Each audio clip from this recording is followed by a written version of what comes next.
പുതിയ വെള്ളി ഇറക്കുമതി നിയന്ത്രണങ്ങളെയും കുറിച്ചുള്ള ഒരു ലഘുവിവരണമാണിത്. പശ്ചിമേഷ്യൻ പ്രശ്നങ്ങൾ കാരണം രാജ്യത്തെ ഡോളർ ശേഖരം തീർന്നുപോകാതിരിക്കാൻ സർക്കാർ കൊണ്ടുവന്ന ഈ കടുത്ത നിയന്ത്രണങ്ങൾ ഭാവിയുടെ സാങ്കേതികവിദ്യയെ എങ്ങനെ ബാധിക്കുമെന്ന് നമുക്കൊന്ന് നോക്കാം. ഒന്നാമതായി, എണ്ണവിലയുണ്ടാക്കിയ വലിയ ഡോളർ ചോർച്ച തന്നെ. നോക്കൂ, ഇറാൻ പ്രതിസന്ധി കാരണം ക്രൂഡ് ഓയിൽ വില പകുതിയോളം വർദ്ധിച്ചു. അതോടെ നമ്മുടെ വിദേശ നാണ്യശേഖരം കുത്തനെ ഇടിയുകയാണ്. 1991-ൽ എണ്ണവില കൂടിയപ്പോൾ ഡോളർ തീർന്ന് ഇന്ത്യക്ക് സ്വർണം പണയം വെക്കേണ്ടി വന്ന ആ വലിയ പ്രതിസന്ധി ഓർമ്മയില്ലേ? ആ അവസ്ഥയെ ഒഴിവാക്കാനാണ് സ്വർണം വാങ്ങുന്നതും വിദേശയാത്രകളും പരമാവധി കുറയ്ക്കാൻ പ്രധാനമന്ത്രി തന്നെ നേരിട്ട് നിർദ്ദേശിച്ചിരിക്കുന്നത്. രണ്ടാമതായി, ഈ ഡോളർ ചോർച്ച തടയാനുള്ള സർക്കാരിന്റെ അടിയന്തര നടപടികൾ. പുറത്തുനിന്ന് വെള്ളി കൊണ്ടുവരാൻ സർക്കാർ ഇപ്പോൾ DGFT ലൈസൻസ് നിർബന്ധമാക്കി. ഒപ്പം സ്വർണത്തിന്റെയും വെള്ളിയുടെയും ഇറക്കുമതി തീരുവ ഒറ്റയടിക്ക് 15% കൂട്ടി. ഇത് കേൾക്കുമ്പോൾ വില കൂടുന്നത്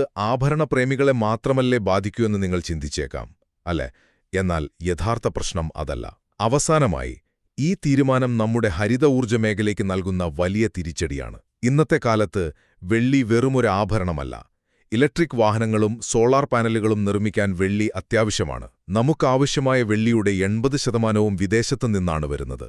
അതുകൊണ്ടുതന്നെ പുതിയ നിയന്ത്രണങ്ങളോടെ ആഭ്യന്തര വിപണിയിൽ വെള്ളിയുടെ വില ഇനി അനിയന്ത്രിതമായി കുതിച്ചുയരും. അപ്പോൾ വിദേശനാണ്യം സംരക്ഷിക്കാനുള്ള ഈ നിയന്ത്രണം ഭാവിയിലെ ഹരിത സാങ്കേതികവിദ്യയ്ക്ക് മുന്നിൽ സർക്കാർ തന്നെ വയ്ക്കുന്ന ഒരു വലിയ ടോൾ ഗേറ്റായി മാറില്ലേ എന്ന് നമ്മൾ ചിന്തിക്കേണ്ടതുണ്ട്. ചുരുക്കത്തിൽ, ഇന്നത്തെ സാമ്പത്തിക പ്രതിസന്ധി മറികടക്കാൻ കൊണ്ടുവന്ന ഈ വെള്ളി നിയന്ത്രണം നമ്മുടെ ഹരിത ഊർജ്ജ സ്വപ്നങ്ങൾക്ക് ഭാവിയിൽ നൽകേണ്ടിവരുന്ന വലിയൊരു വിലയായി മാറിയേക്കാം.